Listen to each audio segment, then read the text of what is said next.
Welcome back, everybody, to me talking about the Wheel of Time. And today we are finishing Winter's Heart. Yes, I wrapped it up a couple of hours ago, and we'll talk about the last 10 chapters. That's like 10 chapters, something like that. Chapter 26 to chapter 35, and we'll wrap all of that up, and then we'll have us a bit of a look at the general book and what it does and how I feel about it. And then we'll be back on Monday with Crossroads of Twilight. And until then, I have other books I want to talk about. Other things I want to talk about. Actual, interesting bits and pieces that are not just about me getting pissed off about stuff. So, I don't know. Let's get into it, shall we? Oh, cheers.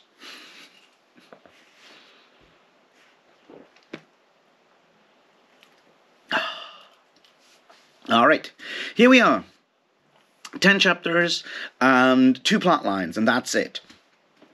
The one is obviously the Rand plot line from Farmadon. That's the town of the name of the town, all the way up to the cleansing of the source outside of Shadar Logoth.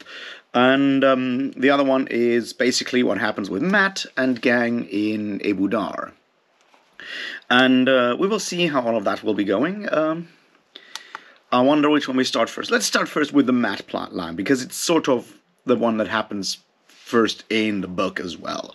And, plot-wise, it's fine, right? We kind of knew where all of this will be going. Mat comes up with a plan. Then he meets, obviously, with Bayle Domon and Egeanan. Side note, in is it Dragon Reborn? I think it's Dragon Reborn. No, it's the Shadow Rising. Egeanan is pronounced Egeanan by at least Kate Redding, possibly also Michael Kramer. I'm not 100% sure on that one, because I'm not sure if he gets any narrative parts in Tanshiko back in that book, and I don't want to go back and check. But they pronounce her Egeanan. And now they both pronounce her Egeanan, something like that, differently anyway. So maybe, I don't know, with such a high-profile audiobook production, and this is high-profile at this point, right? This is produced in 2000. It's only 20 years old at this point. It feels a bit weird that I didn't go back and double-check on how they pronounced the character. But anyway, not what I was, being worried about. Anyway, so Mat gets, them also on board, and they all decide to flee. And they do some preparing, make some preparations and crap, and then, obviously, all kinds of things go almost wrong, and Mat kidnaps the daughter of the Nine Moons because of, apparently prophecy gives you the right to do that thing.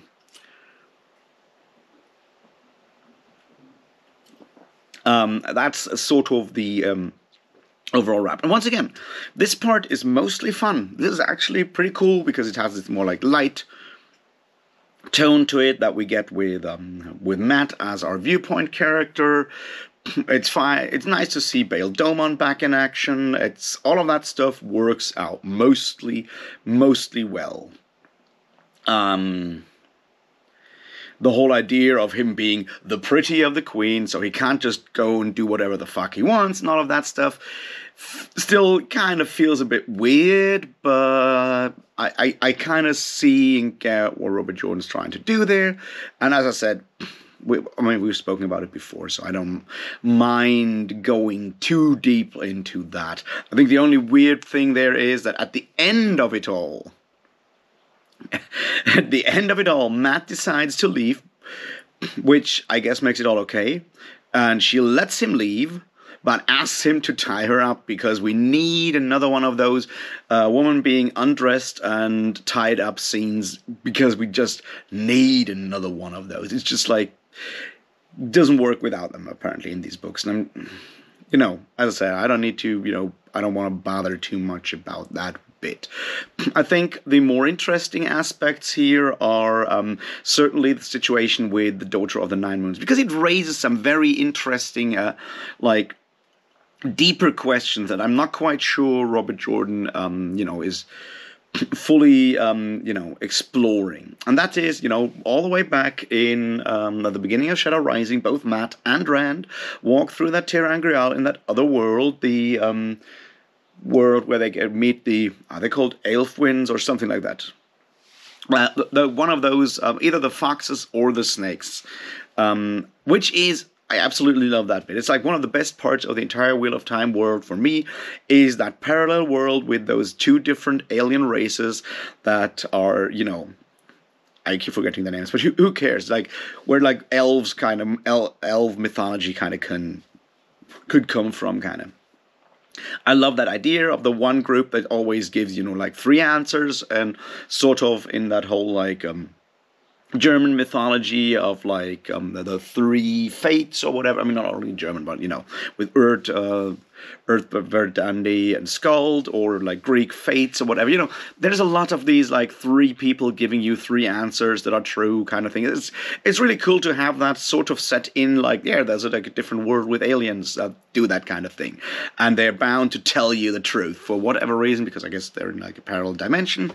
It doesn't really matter. I just like the way it is put there.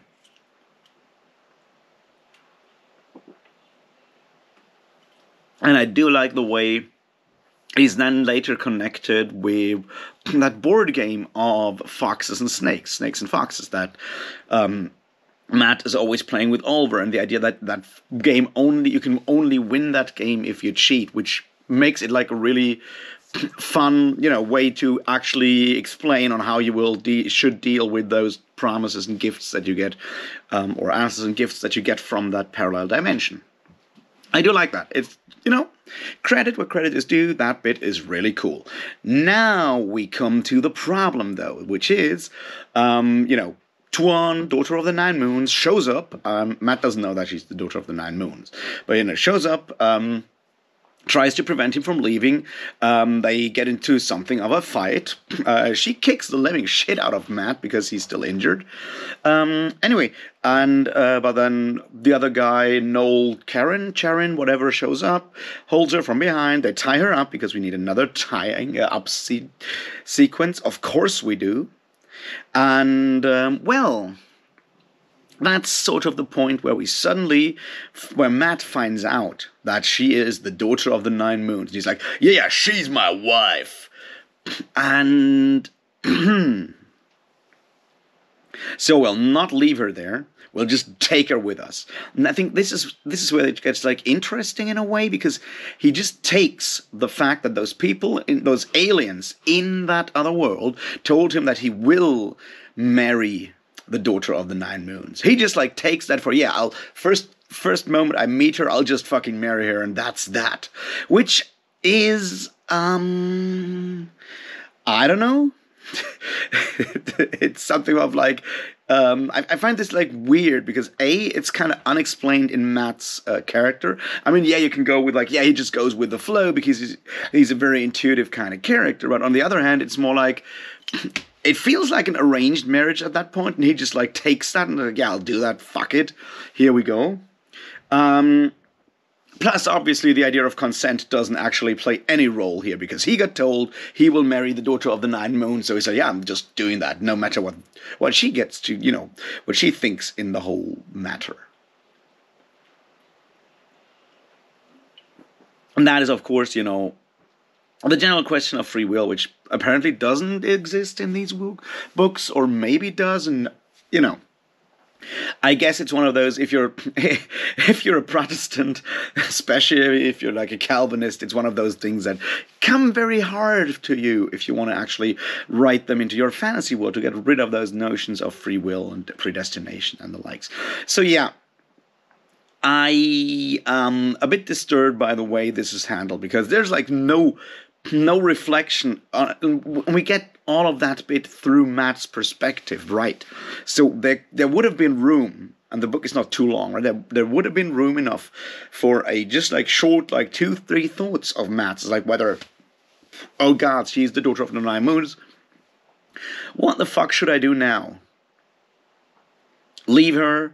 Take her with me? Whatever, this is the woman I will marry. So at the end of it all, Matt's entire thoughts on the matter are, oh god, she's small and skinny and doesn't have big boobs. I wanted a wife with big boobs. Fuck, I'll just kidnap her.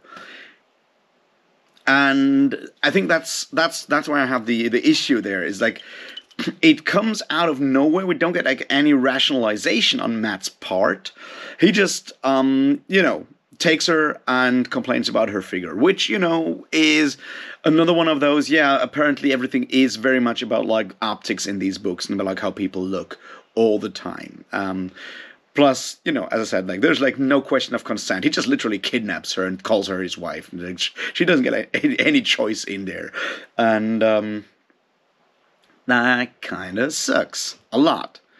But anyway, we leave them when they try to leave the town with Egyanan, the Bail Domon, a gang of other people, the freed Aes Sedai, and apparently the daughter of the Nine Moons. And that's where we leave them this time round. I assume the next book will be them traveling somewhere with stuff happening, I assume.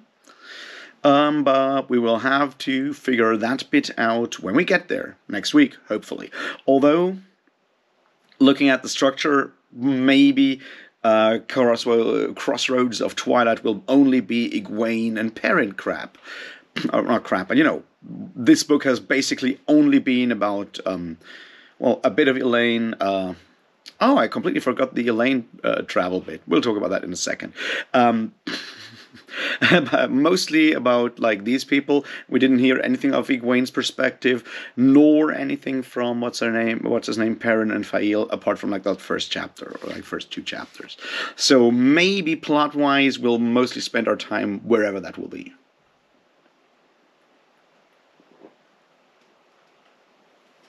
All right, so solid,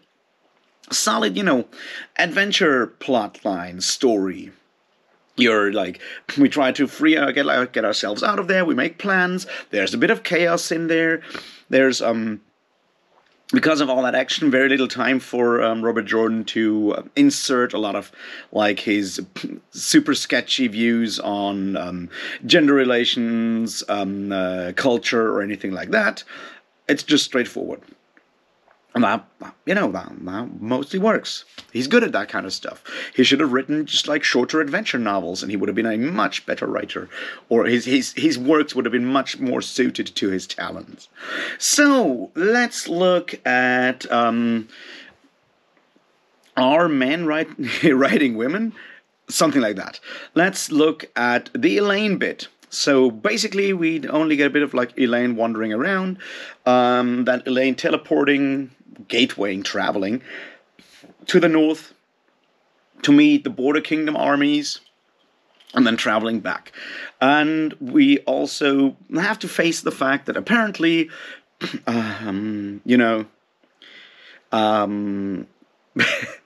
pregnancy, and time obviously doesn't work. We kind of know that. It feels like a bit like that in Matt's part when he has like 10 days to prepare everything. And it feels more like months, really, what he does. And this day, and then for a couple of days, it's like, that doesn't feel like 10 days, Bobby J. I'm sorry, this is the way you make it sound. It doesn't feel like 10 days. And when you then tell me, oh, it's only 6 days, I'm like, yeah, no, this doesn't feel like 6 days. maybe look at it more in like a different way. Anyway, so Elaine is supposed to be pregnant already, and it can only be like a couple of weeks, maybe 1 or 2 weeks, maybe 3 weeks. It's kind of hard to say fully, but all we know is basically that in the meantime, Rand spent a couple of days in Farmadon to look for his fugitive Ashaman, and that's all of it. And in that time, Elaine already gets kind of tired easily, apparently because of the child. She's no longer allowed to, she gets like special diet and everything because everyone is like, yeah, you're pregnant, you need to be careful.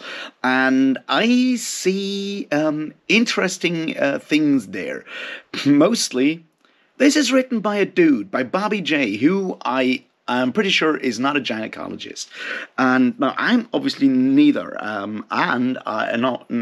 I'm not one either. But also, and I have never, been pregnant, obviously. I've also never been in a relationship while someone was pregnant. But do you really feel that or get like tired and everything already, like after 2 or 3 weeks at the outside? I mean, just asking, because this feels super unrealistic in a lot of ways.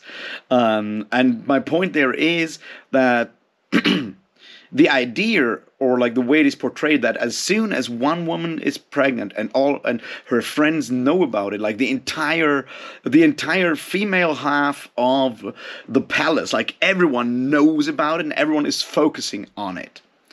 And it feels it just rubs me the wrong way that a man writes a group of women that way. If you know what I mean. It's like, it's not abhorrent or anything. It's not compared to some of the other stuff that Robert Jordan puts into these books. It just feels like he doesn't know what he's talking about, so he returns to some of these really shitty, slightly sexist cliches that men talk about when they're with their bros about like their girlfriends or whatever. It's like, yeah. And it reduces women once again just to procreation, which I kind of object to on a lot of levels. Especially since, Elaine is supposed to be like this crazy, powerful queen. She's like a working person. She actually works hard. She does jobs, right? And now she's like, no, she's all out of it. Like now her entire function is to carry that child. Plus, the child, no one really knows whose father it is. Now, granted, this is Andor, it's all about the queen and whatnot, but it's like, yeah, whatever. Queen's pregnant from fucking around somewhere. Now she's just pregnant. And nothing more. And I'm like, it just rubs me the wrong way because, on the larger level, it reduces women to just the, being mothers and just being, for procreation, which takes a lot of, their autonomy away, which I personally disagree with.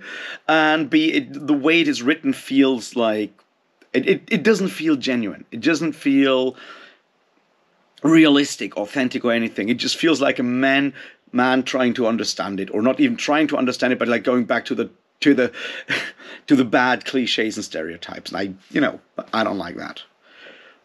The actual plotline of her traveling there, making some sort of deal, like asking those northern armies to come towards Caemlyn, and then move on to find Rand.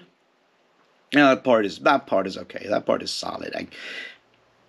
It's not that much going down there, and I'm happy with it. And yeah, I don't know. It's more like the way it is written that really rubs me the wrong way. Plus the whole idea of, I gotta keep my girls, hopefully I'm gonna keep my kids safe.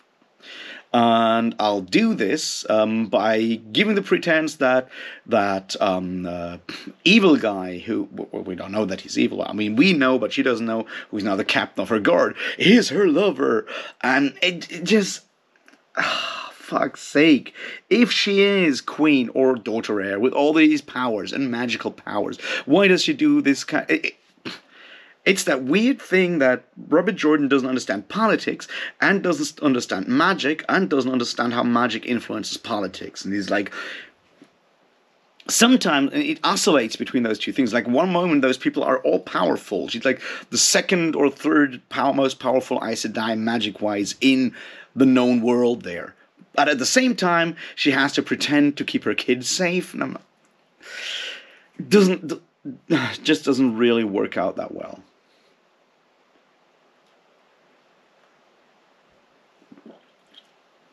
All right. Then, apart from that, as I said, like it's solid. We'll see where it goes. We end on a cliffhanger, so I assume we'll hear more of that later on, with other armies coming towards Caemlyn, and Caemlyn preparing for a siege, which I just really hope will not have to be broken by Rand, because it would, come back to that point that, everything has to be done by men. A problem that we will encounter in the rest of this book. So, let's move towards Farmadin, or whatever the place is called, right? So Rand's there. Rand gets like a letter, which is a trap, about like where the other those Asherman are hiding. He's like, yeah, I'm gonna do that no matter what, and then I'll just like apologize to Cadsuane because we really need her, and of course, because well, Min told me I need her, so I'll just do that, and I don't know. So they go there, Lan and him wander, climb into that house, fall through a roof, not fall through, like fall off the roof afterwards. Like go in there, find two Ashaman dead, find Padan Fain and that other dude who was supposed to be one of the pretenders for the throne of Cairhien, but really doesn't matter at fucking all. Lan kills that guy. Rand gets into like a scuffle with what's his name, Padan Fain. Then Rand and Lan climb on the roof, fall down, get arrested, because Farmadin is this like super peaceful city, and Cadsuane and gang have to break him out of prison. And the way they break them out of prison is, and this is super weird, and I fucking hate that part, right? So here's the thing.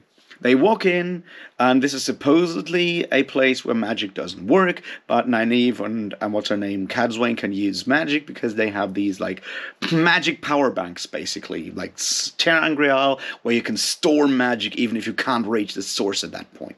So magic power banks. They walk in, and it is from Cadsuane's perspective, and she's like, I gotta break out the guy, because they want to, trade him to Tar Valon, and we can't have this right now. So she's like, what I have to do is take the First Council, Elise, or whatever her name is, and I have to break that woman. And I'm like, dude, you're supposed to be magically powerful, extremely smart, you're 300 years old, you're well educated, all these things. And your only option, instead of making any form of deal, private deal, what have you, because it will take months or whatever until, you get to Tar Valon and back and everything. Instead of that, she's like, what I'll do is I'll break her. I'll break her by using my magic battery to lift her crown and then put it back on her brain, on her head. And that will break the woman. And from then on out, she will be a broken woman and no longer a ruler. And I just really don't like that idea. Like, the idea that this is breaking people, you can't actually come to arrangements, there's no way to actually negotiate, make deals, what have you, reason with people. No, you can't. What you have to do is break them by force. And apparently then they remain broken and their power is broken and they're a useless ruler and you need a new ruler there. Fucks, that's not how politics work. And if that's the approach Aes Sedai have always taken, it's like, why are they still at power? Why has no one just like actually gone and erased those fuckers from the face of the earth? I mean, truly. It just really, that whole bit just never really fully makes sense. Anyway, they go out, those Ashaman are dead, Padan Fain is somewhere, who knows, who cares, to pop up later, I guess, and they ride out to cleanse the source. And this is where we get, like, the first time Robert Jordan manages to kind of almost make a magical climax be good, and the end of the book. So Rand and Nynaeve sit down, use those two like statue keys to those huge statues, to use all this power to take all the taint from the source, from the male half of the source, blast it all into a huge thing over Shadar Logoth, and then it just like both implode and Shadar Logoth is gone and the source is cleansed. Pretty neat. Pretty neat trick, I have to admit. I have no idea where or how Rand ever learned how to do this. And this is sort of like where we have like my issue that we'll come to in a minute. Until then, however, what we need to talk about is what Bobby J does well, and that is that final battle, because he manages to split the group up, those groups up into a bunch of viewpoint characters, and the jumps between those different viewpoint characters, both Forsaken that show up to fight them or take the keys and prevent whatever Rand is doing, and different groups of Aes Sedai and Ashaman or whatever wandering around, defending that hill. most of that is just done well. The jumps between characters, all of that, the little drops of information that we get in there from time to time about characters that will probably play a role later on, like what's her name, Elsa Pendergast or Penworth, whatever, that one, that she's actually a dark friend. I think Varen is also very clear that she's actually Black Aja, but it's very clear with Elsa and other things like that. The way this is done is just like, well done, Bobby J. And because you jump around so much between people, it never comes to these like mistakes he makes earlier on when we have like the magic duel between Nynaeve and Moghedien, for example, which is just fucking boring because it's all about, yeah, and then I'll use my magic and I just push and push and push and push. But I know if I hit her, she's dead, and she does the same to me, and I know it's like it. Yes, because he has more, expendables that actually die. He can actually let people be hit by magic, and then he jumps to someone else. It feels better. There's a bit more tension in there that actually works. And yeah, good on you, Baba J, for actually making this work. I am impressed. You learned something. Took you like an entire fucking decade in this world, but still, good that it happens. So, let's look at the two not-so-good things here. And there's some more writing-wise things. The one thing is, once again, an issue that I have like with the overall structure, and that is the whole cleansing of the source is done by Rand. He just uses Nynaeve and her access to Sidene, down to Sidar, as like more power to build that like thing and whatnot. And you can probably find in-world reasons why that has to be the case. I just feel it kind of detracts from the overall idea of these books. When you start out all the way back at Eye of the World with like a group of 5 main characters, you later add maybe Elaine and what's her name? Min as further characters, mostly Elaine, but you have like this old group. Nynaeve is one of those viewpoint characters from way from the beginning. But here she's just like a better like pipe and nothing more. And wouldn't it be cool, especially with her, talent for healing and her idea of healing everything and whatnot, to actually give her a more active part in that cleansing of the thing. You could reason it out. It's like you have to have like the outside view of someone who's not used to using that specific part of, of the source, to actually see the taint clearer, to actually do something about it, or her specific talent with healing. Anything like that, it would have just like been really cool, but in the way he does it, it reinforces the idea that the only people who can save anyone here are the dudes. It's Rand, maybe sometimes Mat, and maybe sometimes less even Perrin. But mostly it's the guys. And when push comes to shove, women can just like sit there and hold the spear, so to speak. And I feel it's just like a missed chance when you start out with like a group cast of 5 or 6 characters to then just basically use 1 and 2 of them maybe to a like lesser degree. I just feel that's, and the fact that all 3 of the characters that are actually have any form of efficacy, that those are the male characters, is just reinforcing that like weird idea that in a world that is supposedly so female dominated, it's always the guys to get shit done. Missed chance, a missed opportunity here, really. And it would not have made Rand, a less good character, a less powerful character, if he's just like, what? I need someone who's actually a specialist in this. And I'm smart enough to know that. No, I just need someone who's really, really powerful, and I can trust them, and that's all I need of them. And then they can just, like, pass me more power. I'm like, no, man. Wouldn't it be much nicer if you could actually make this, work, kind of spread out the glory a bit?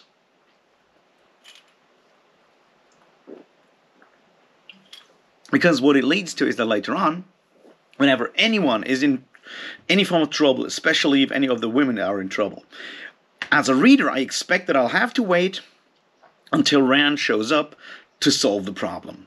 And that would be like, that would takes away a lot of like my interest. But yeah, let's look at the other bits. Unnecessary crap. Osangar, also known as Aginor, is the least necessary fucking Forsaken, because all he does is die, right? He shows up and looks creepy at Eye of the World and gets blasted by Rand.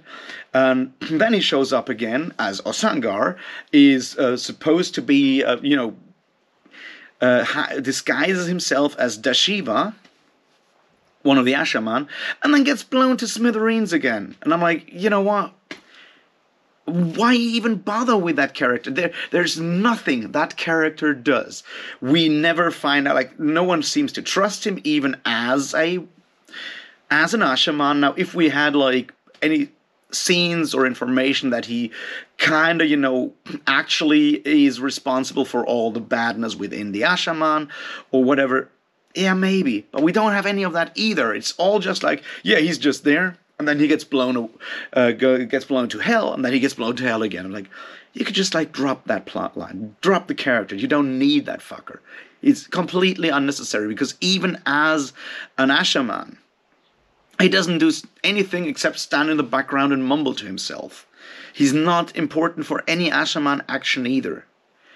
And I'm like, that just like seems like unnecessary, like character growth, not character growth, like, bloat. That was completely unnecessary. Now, we have more of those, like, that guy who's with Padan Fain, who I already forgot the name of. He just, like, shows up, fights Rand once, and then gets killed by lambs. Like, so what? I don't fucking care. And that, I feel, is, like, a large problem with these books in that regard. Alright, time to wrap this up. I like this book compared to some of the others, because it had a lot of like more like quest kind of bits and pieces where people have action and stuff, and that was fun. The ending was well done, and I'm fine with that. It's still not like really good fantasy or anything like that, but compared to some of the earlier stuff, it's okay. Plus, the more action stuff, the less time he gets to put in all the atrocious stuff. Plus, of course, I've mentioned so much of that shit already. And I think we're running out of new atrocities to put in these books when it comes to, relationship advice and all of that stuff. So I don't know what will come. I've heard from people, and I don't trust them, that Path of Daggers, like Crossroads of Twilight is the worst one. So I'm prepared to give it like an open go. So far, the slog doesn't feel like a slog to me, is what I'm saying. All right. I'll just leave it at that. Could have been worse. Could have been much worse. I'm glad it's over, though. I'll see you on Monday for Crossroads of Twilight. And until then, we'll talk about actually good books. How about that? Anyway, have a good day. See ya. Cheers.